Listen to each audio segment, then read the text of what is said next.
auf einmal kommt der Josef mit einem Kübel voll Wasser angerannt. Maria, ja sag, wo hat's denn da brennt? Das ist schon ein größeres Feuer gewesen. Ich hab einen Schein noch in der Werkstatt drin gesehen.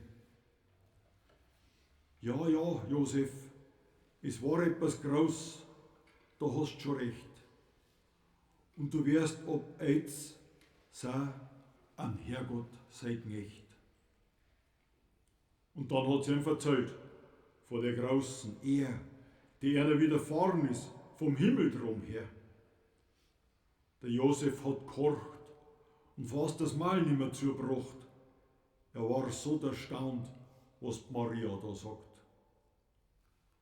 Und wie die Maria fertig war, hat es richtig getan. Hat sie hingekniet, hat gesagt, Maria, geh zu, weißt was, wir werden jetzt beten, weil wir brauchen jetzt einen besonderen Segen. Und das war er heute gewiss für manchen nicht schlecht, wenn er mit seiner Maria gemeinsam beten möchte.